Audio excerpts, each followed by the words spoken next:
جن میں سے ایک مقصد خلاق عالم نے اپنے پیغمبر کو دنیا کے اندر بھیجنے کا، یہ ارشاد فرمایا وَمَا أَرْسَلْنَا مِن رَّسُولٍ إِلَّا لِيُطَاعَ، کہ ہم نے اپنے رسول کو دنیا کے اندر اس لیے نہیں بھیجا کہ یہ دنیا کے اندر آئے اور آپ کے اندر رہے اور پھر اپنے وقت پر دنیا سے پردہ فرما جائیں، بلکہ ہم نے دنیا کے اندر اپنے پیغمبر کو، اپنے رسول کو، اپنے محبوب کو اس لیے بھیجا ہے تاکہ اس کی اطاعت کی جائے۔ دنیا کے اندر جب بھی بندہ پیدا ہوتا ہے، پیدا ہونے کے بعد اللہ اس کو شعور بھی عطا کرتے ہیں، عقل بھی عطا کرتے ہیں۔ وہ دنیا والوں کو جیسے دیکھتا ہے ویسے نقل مکانی کرنے کی وہ کوشش کرتا ہے۔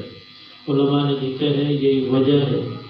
کہ بچوں کے سامنے والدین جو بھی عمل کرتے ہیں وہ عمل چاہے اس کو بتائیں یا نہ بتائیں، وہ اچھا ہو یا برا، خود بخود ان کے دل کے اندر وہ بات بیٹھ جاتی ہے۔ وہ وہی اعمال پھر اپنی زندگی کے اندر اپنے اندر لاتے ہیں۔ یہ دنیا کے اندر ہر انسان جو بھی پیدا ہونے والا ہے اس کے اندر اللہ نے یہ صفت رکھی ہے، یہ خاصیت رکھی ہے کہ وہ دوسروں کو دیکھ دیکھ کر اپنے عادات، اپنے اعمال بناتا ہے۔ یہی وجہ ہے علماء نے لکھا ہے انسان کی اگر صحبت اچھی ہو تو اس کی عادات بھی اچھی ہوا کرتی، اگر انسان کی صحبت بری ہو تو اس کے اعمال بھی بعض اوقات انسان کے برے ہوتے ہیں۔ اور علماء نے بڑی عجیب مثال دی، فرمایا کہ دیکھیے کہ اگر ایک بندہ کسی بھٹی والے کے پاس بیٹھتا ہے، اب وہ کام بھٹی کا نہیں کرتا، اب وہ کام بھٹی کا جانتا ہی نہیں ہے، صرف اس کے پاس بیٹھتا ہے۔ تھوڑی دیر بیٹھنے کے بعد جب وہ باہر نکلے تو اس کے وجود سے یہ بات ظاہر ہوتی ہے کہ یہ کہیں ایسی جگہ سے آ رہا ہے جہاں دھواں ہی دھواں تھا۔ اور اگر ایک بندہ خوشبو والے کے پاس بیٹھتا ہے اور اس کی دکان ہے خوشبو کی، تو علماء نے لکھا ہے خوشبو والوں کے پاس بیٹھنے کی وجہ سے جب وہ باہر نکلتا ہے تو اس کے اندر سے بھی خوشبو آنا شروع ہو جاتی ہے۔ تو علماء نے لکھا ہے کہ دنیا کے اندر انسان جب پیدا ہوتا ہے اللہ نے اس کے اندر یہ خصوصیت اور صفت رکھی کہ وہ دوسروں کو دیکھ دیکھ کر اپنے اندر ان اعمال کو پیدا کرتا ہے۔ یہی وجہ ہے حضور نبی کریم صلی اللہ علیہ وسلم نے ارشاد فرمایا کہ جو ماں ہے، ماں یہ اپنے بچے کے لیے سب سے پہلی تربیت گاہ اور درسگاہ ہے۔ جیسے ہی ماں کرتی ہے اللہ تبارک و تعالیٰ بچے کے اندر اس چیز کو پیوست کر دیتے ہیں۔ والدین جس انداز کے ساتھ اس کے ساتھ پیش آتے ہیں وہی انداز اس کے اندر پیوست ہو جاتا ہے۔ حضرت پیر عبد القادر جیلانی رحمہ اللہ کا مشہور واقعہ ہے کہ آپ گھر سے نکلے، پڑھنے کے لیے جا رہے ہیں، راستے کے اندر ایک قافلے کے ساتھ ٹکراؤ ہوا، قافلہ ڈاکوؤں کا تھا، اس نے ان کے جتنے بھی لوگ تھے سب کو روک لیا، ہر ایک کے سامان کی تلاشی لے رہے، جس کے پاس سے کوئی نقدی، کوئی زیورات، کوئی قیمتی چیز ملتی اس سے لے لیتے۔ حضرت عبد القادر جیلانی رحمہ اللہ کے بارے کے اندر لکھا ہے چھوٹے سے ابھی تک نابالغ تھے، یعنی کہ زیادہ سے زیادہ عمر 10 سال یا 12 سال ہوگی، نابالغ تھے،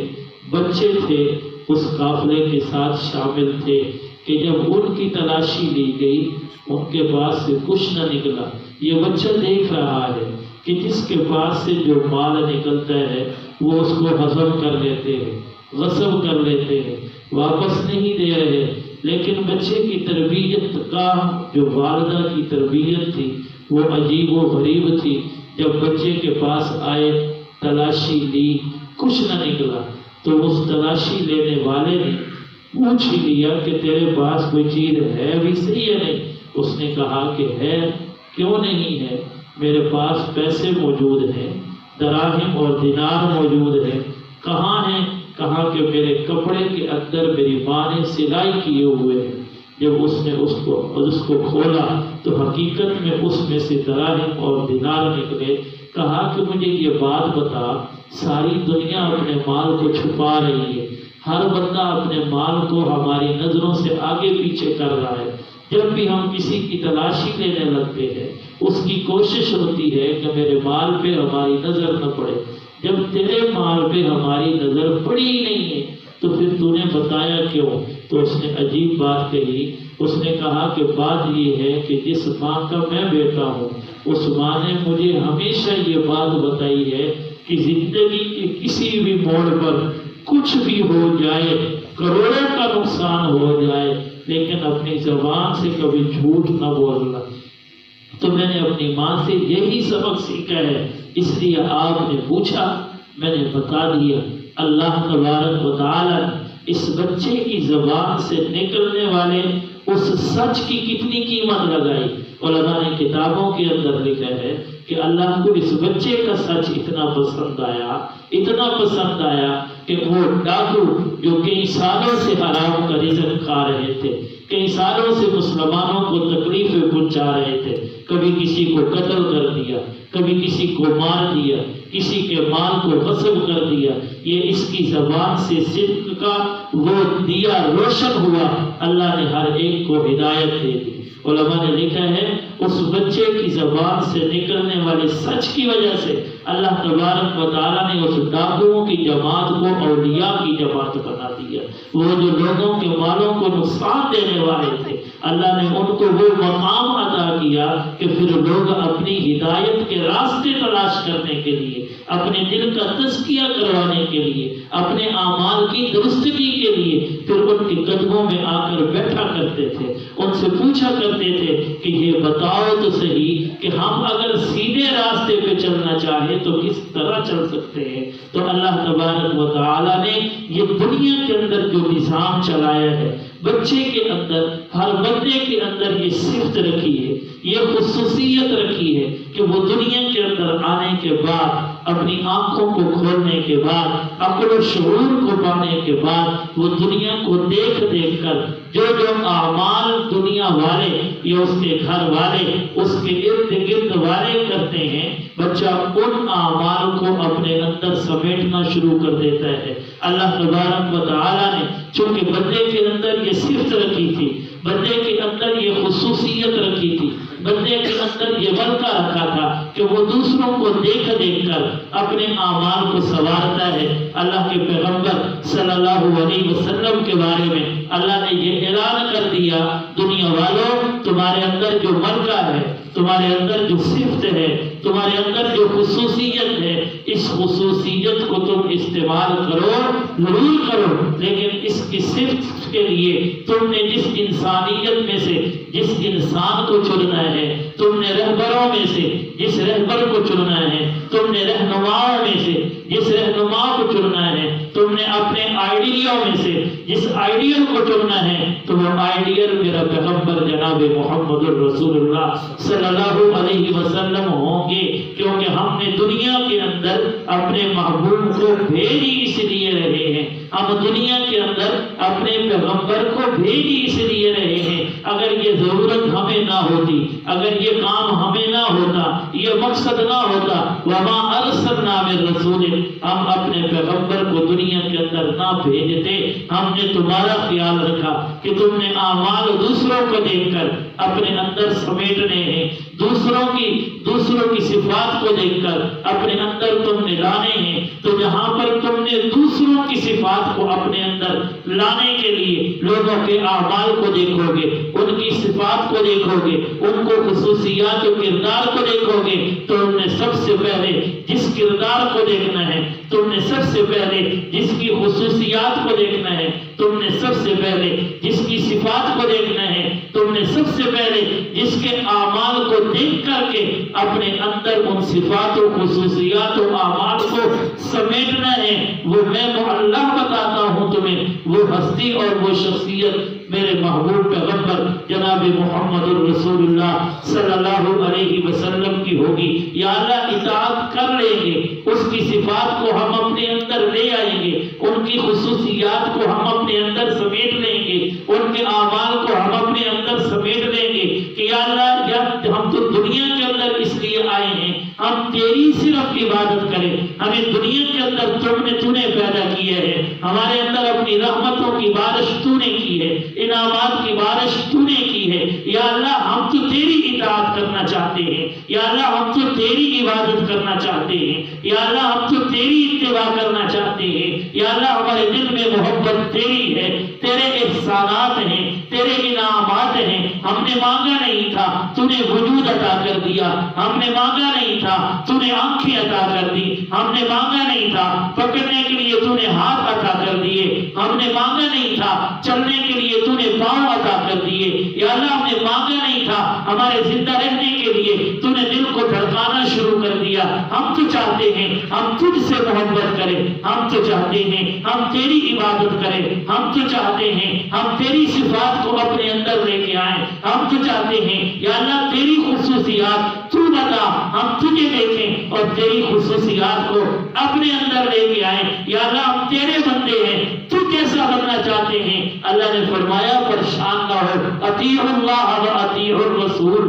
تو نے دنیا کے اندر رہ کر کمال محمد کو اپنے اندر پیدا کرنا ہے، صفات محمد کو اپنے اندر پیدا کرنا ہے، خصوصیات محمد کو اپنے اندر پیدا کرنا ہے، سنت نبوی کو اپنے اندر پیدا کرنا ہے۔ پیدا تو نے پیغمبر اور میرے محبوب کے اور میرے رسول کی اطاعت کے اندر آ کر تو نے اس کے اعمال و صفات کو اپنے اندر پیدا کرنا ہے۔ اعلان میں اللہ آسمانوں پہ بیٹھ کے کر رہا ہوں کہ یہ بندہ اطاعت پیغمبر بعد میں ہے، اطاعت خداوندی پہلے ہے۔ اس کے اندر خصوصیات مصطفیٰ بعد کے اندر ہے، لیکن خصوصیات الہیہ پہلے پیدا ہو جائیں گی۔ اس کے اندر صفات محمدیہ بعد کے اندر آئیں گی، لیکن اس کے اندر صفات الہیہ کا پہلے اللہ تبارک و تعالیٰ نے فرمایا ہم اس کو اس کے نام اعمال کے اندر لکھ دیں گے۔ یہ دنیا کے اندر آ کر اطاعت پیغمبر کی کرے گا، ہم اطاعت الہی کا کر دیں گے۔ یہ دنیا کے اندر آ کر اپنے اندر صفات محمدیہ کو پیدا کرے گا، ہم اس کو صفات الہیہ کے طور پر لکھ دیں گے۔ اطاعت تم نے میرے پیغمبر کی کرنی ہے اور ہم اس کو لکھ دیں گے اطاعت الہیہ۔ اب بندہ کہتے ہیں کہ یا اللہ ہم اطاعت پیغمبر تو کریں گے، یہاں تک کہاں تک کرنی ہے، کس بات کے اندر کرنی ہے؟ اگر یہ بولیں گے ہم نے بول اس جیسا بنانا، اگر یہ چلیں گے ہم نے چلنا اس جیسا بنانا، اگر یہ اٹھیں گے ہم نے اٹھنا اس جیسا بنانا۔ کس کس چیز کے اندر ہم نے اطاعت کرنی ہے، کس کس چیز کے اندر اتباع نہیں کرنی؟ وما ينطق عن الهوى ان هو الا وحی یوحی علمہ شدید القوی۔ اللہ نے اعلان کر دیا، فرمایا کہ یاد رکھیے میرے پیغمبر کی زندگی کے پہلے لمحے سے لے کر زندگی کے آخری لمحے تک کوئی لمحہ تمہیں ایسا نظر نہیں آئے گا جو میرے پیغمبر کا لمحہ میرے وحی کے بغیر، میرے حکم کے بغیر گزرا ہوگا۔ جب کوئی بھی لمحہ میرے پیغمبر کا آپ کے میرے حکم کے بغیر گزرا ہی نہیں ہے تو پھر یہ کیوں کا سوال ہو سکتا ہے کہ ہم کس عمل کے اندر پیغمبر کی اتباع کریں، کس عمل کے اندر پیغمبر کی اطاعت کریں، کس عمل کے اندر پیغمبر کی اطاعت کریں اور کس کے اندر نہیں، جب سارے کا سارے میرے پیغمبر کی زندگی کا ایک ایک لمحہ میری وحی کے بغیر گزرتا ہی نہیں۔ میرے پیغمبر علیہ الصلوۃ والسلام کی مجلس کے اندر اصحاب پیغمبر کی جماعت بیٹھی ہے، حضور علیہ الصلوۃ والسلام کے ایک صحابی، ان کے ہاتھ کے اندر قلم بھی ہے، ان کے ہاتھ کے اندر جس چیز پہ لکھنا ہے وہ چیز بھی موجود ہے۔ حضور علیہ الصلوۃ والسلام جو بھی بولتے ہیں وہ میرے پیغمبر کے صحابی لکھنا شروع کر دیتے ہیں، یہاں تک کہ میرے پیغمبر علیہ الصلوۃ والسلام کی کیفیات بدلتی ہوئی نظر آتی ہیں۔ کبھی آپ خوشی کی حالت کے اندر ہیں تو آپ نے کلام کیا، پیغمبر کے صحابی نے لکھ لیا۔ کبھی میرے پیغمبر کی کیفیت غم والی ہے، آپ نے کلام کیا، صحابی نے لکھ لیا۔ کبھی میرے پیغمبر کی کیفیت غصے والی ہے، آپ نے کلام کیا، انہوں نے لکھ لیا۔ ایک صحابی رسول جو ان کے ساتھ بیٹھے ہیں، پیغمبر علیہ الصلوۃ والسلام غصے کی حالت کے اندر ہیں، غضب کی حالت کے اندر ہیں، آپ کے چہرے سے غصے کے اثرات عیاں ہو رہے ہیں، ہر شخص کی زبان پر یہ بات موجود ہے، پیغمبر علیہ الصلوۃ والسلام غصے کی حالت کے اندر ہیں، نامعلوم آپ کو غصہ کس بات پہ آیا ہے، نامعلوم آپ علیہ الصلوۃ والسلام کے چہرے پر یہ کیفیت غصہ کیوں ہے، لیکن حضور علیہ الصلوۃ والسلام صحابہ کی مجلس کے اندر آئے، مجلس موجود ہے، ہر شخص وہاں پر موجود ہے، میرے پیغمبر علیہ الصلوۃ والسلام نے کلام کیا، وہ لکھنے والے صحابی انہوں نے اپنے قلم کو جنبش دی، لکھنا شروع کر دیا، دوسرے صحابی رسول نے ہاتھ کو پکڑ لیا اور پکڑ کر کہا کہ اللہ کے بندے کچھ کیفیات کو دیکھا کرو، کچھ مجلس کو دیکھا کرو، کچھ گفتگو کو دیکھا کرو، کچھ تو اندازہ لگایا کرو کہ لکھنے والی بات کون سی ہوتی ہے، لکھنے والی بات کون سی نہیں ہوتی۔ پیغمبر کی کیفیات بدلتی رہتی ہیں، کبھی آپ خوشی کی حالت میں ہوتے ہیں، آپ حقیقت میں لکھوانا چاہتے ہیں، تم وہ بات لکھا کرو جو پیغمبر کی کیفیات کبھی غم والی ہوتی ہیں، آپ حقیقت میں لکھوانا چاہتے ہیں، آپ لکھ لیا کرو۔ کبھی آپ غصے کے اندر ہوتے ہیں، غصے کی حالت کے اندر ہم نے پیغمبر کی زبان سے سنا ہے کہ جب انسان غصے کے اندر ہوتا ہے، غصہ انسان کی عقل کو کھا جاتا ہے، اس کو پتہ ہی نہیں ہوتا میں کر کیا رہا ہوں، اس کو پتہ ہی نہیں ہوتا میں بول کیا رہا ہوں، اس کو پتہ ہی نہیں ہوتا میرا انداز کیا ہے، بیٹھنے کا کیا ہے،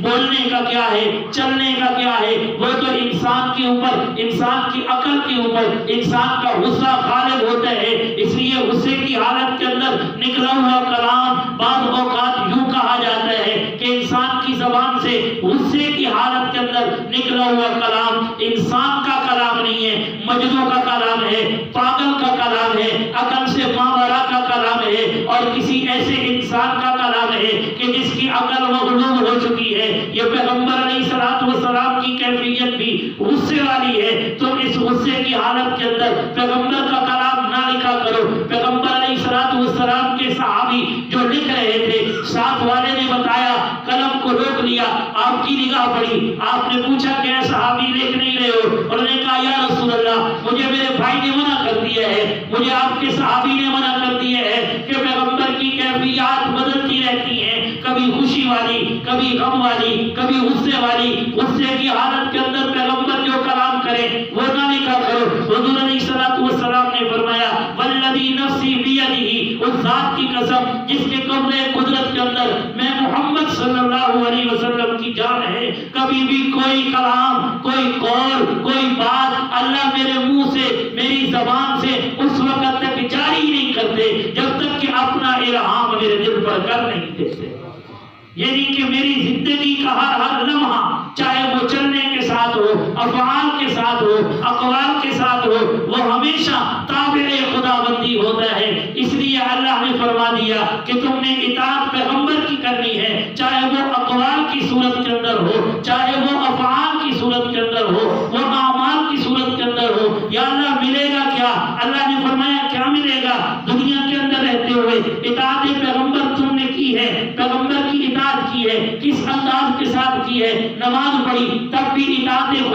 محمدی، اور تم نے دنیا کا کوئی کام کیا اطاعت پیغمبر تم نے کرنی ہے۔ یا اللہ کیا ملے گا؟ فرمایا کھانا تو نے کھایا لیکن تو نے میرے محمد کے طریقے پر کھایا، کھانا تو نے کھایا، ضرورت تیری پوری ہوئی، بھوک تیری ختم ہوئی اور پیاس تیری ختم ہوئی، لیکن تیرا کھانا اور پینا مجھ محمد کے طریقے پر ہوگا، اطاعت محمدی پر ہوگا۔ تو یاد رکھنا ضرورت تیری پوری ہوگی۔ میں اللہ اپنے جلال کی قسم کھا کر کہتا ہوں تیری ضرورت کے پورے کرنے کے ساتھ ساتھ میں اسی کھانے کو کھانا تیرے لیے عبادت بنا دوں گا۔ حضرت سلیمان فارسی رضی اللہ تعالیٰ عنہ قضائے حاجت فرما رہے تھے، قضائے حاجت کرنے کے لیے آپ نے چند پتھروں کو ڈھونڈا، پہلے ایک پتھر ملا، دوسرا ملا، تیسرا پتھر مل نہیں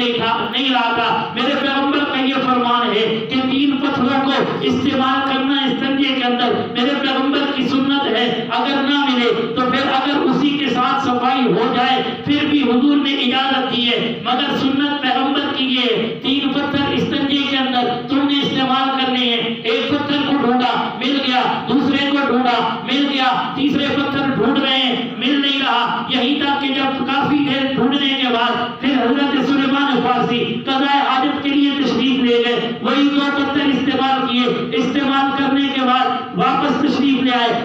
یہودی یہ سارا منظر دیکھ رہا تھا، اس نے حضرت سلیمان کو قضائے حاجت سے فراغت کے بعد پکڑ لیا۔ عجیب بندے ہو، انسان کو قضائے حاجت آئی ہوئی ہو اور اس کو قضائے حاجت ہو، انسان چاہتے ہیں میں جلدی سے جلدی اس مقام پر پہنچ جاؤں جہاں پر فراغت ہو جائے، جہاں پر میں انسان اس تکلیف سے چھٹکارا حاصل کر لے۔ میں نے تجھے دیکھا ہے کہ تجھے قضائے حاجت تھی، لیکن کبھی تو اس کونے میں جا رہا ہے، کبھی تو اس کونے میں جا رہا ہے، کبھی جنگل کے اس کونے میں جا رہا ہے، کیا کر رہا تھا؟ انہوں نے کہا کہ میں تو پتھر تلاش کر رہا تھا، میرے پیغمبر کی سنت یہ تھی کہ 3 پتھروں کو اس درجے کے اندر استعمال کرنا ہے، مجھے 2 ملے ہیں، فرمایا تیسرا، کہا کہ میں پیغمبر کی یہ بھی سنت ہے کہ اگر تیسرا نہ ملے 2 کے ساتھ استنجا کر لو۔ تو اس نے اشکال کر دیا، اعتراض کر دیا کہ تمہارا پیغمبر بھی عجیب پیغمبر ہے کہ تمہیں قضائے حاجت کرنے کے طریقے بھی سکھلاتا ہے، تمہیں قضائے حاجت کرنے کے طریقے اور اس کے ساتھ ساتھ تمہیں یہ بھی بتاتا ہے کہ تم نے قضائے حاجت کرنی کیسے ہے، اس کے اندر پتھر کتنے استعمال کرنے ہیں۔ حضرت سلیمان فارسی نے یہودی کی اسی بات کو اسی طرح بیان کرتے ہوئے کہا، ہاں ہمارے وہ پیغمبر ہیں جو میں کھانے پینے سے لے کر آخر تک یعنی قضائے حاجت تک ہمیں ایک ایک عمل بتاتے ہیں کہ تم نے کیسے کرنا ہے، اور پھر جب ہم عمل پیغمبر کے طریقے پر کر لیتے ہیں تو پھر ہمارے پیغمبر نے یہ بھی اعلان کر دیا ہے تم اپنے طریقے پر میرے طریقے پر اپنا وہ عمل کرو گے جس کے اندر ضرورت تمہاری ہے، جس کے اندر پریشانی تمہاری ہے، جس کے اندر مصیبت تمہاری ہے۔ تم مصیبت سے بچنے کے لیے، پریشانی کو ختم کرنے کے لیے، ضرورت کو پورا کرنے کے لیے عمل کرو گے، اللہ تمہاری ضرورت کو بھی پورا کر دے گا، اللہ تمہاری پریشانی کو بھی ختم کر دے گا، لیکن طریقہ مجھ محمد کا ہوگا، اطیعوا اللہ و اطیعوا الرسول۔ پھر اللہ نے بھی اعلان کر دیا ہے محمد کے طریقے پر اپنی ضرورتوں کو پورا کرنے والا بھی خالی نہیں ہے بلکہ ضرورت اپنی پوری کرے گا۔ اطاعت پیغمبر کی وجہ سے اس کا وہ عمل بھی، وہ ضرورت کا پورا کرنا بھی ہم اللہ اس کے نام اعمال کے اندر یوں لکھ دیں گے گویا کہ یہ اپنے گھر میں بیٹھ کر کھانا نہیں کھا رہا، گھر میں بیٹھ کر پیغمبر کے طریقے پر پانی نہیں پی رہا، اپنے گھر کے اندر داخل ہو کر اپنی ضرورت نہیں پوری کر رہا، بلکہ اللہ فرماتے ہیں ہم یوں لکھ دیں گے کہ جیسے زمین میری ہے، سجدہ اس کا ہے اور یہ اطاعت اللہ کر رہا ہے، یہ عبادت میری کر رہا ہے۔ اللہ نے فرمایا وَمَا أَرْسَلْنَا مِن رَسُولٍ إِلَّا لِيُطَاعَ، کہ ہم نے اپنے پیغمبر کو دنیا کے اندر جہاں پر اور مقاصد کے لیے بھیجا ہے وہاں پر ایک بڑا مقصد یہ بھی ہے کہ ہم دنیا کے اندر بھیج رہے ہیں صرف انسانیت کی وجہ سے۔ تم نے لوگوں کو دیکھ کر ان کے اعمال کو اپنے اندر لانا تو ہے ہی، اگر تم دوسروں کو دیکھنے کے بجائے میرے محمد کو دیکھ کر اس کی صفات کو، اس کی خصوصیات کو، اعمال کو اپنے اندر لاؤ گے، ہم اعلان کرتے ہیں کہ تم نے دنیا کے اندر رہ کر اس کے اعمال کو اپنے اندر لانے کی وجہ سے ہم یوں کہیں گے کہ تم نے ہمیں دیکھ کر ہمارے اعمال اپنے اندر لے کے آئے ہو، ہماری صفات اپنے اندر لے کے آئے ہو، ہماری خصوصیات اپنے اندر لے کے آئے ہو۔ اللہ تبارک و تعالی ہمیں دنیا کے اندر رہتے ہوئے اپنی ضروریات کو پورا کرتے ہوئے پیغمبر کے طریقے کی یاد رکھنے کی توفیق نصیب فرمائے۔ وما علینا الا البلاغ المبین۔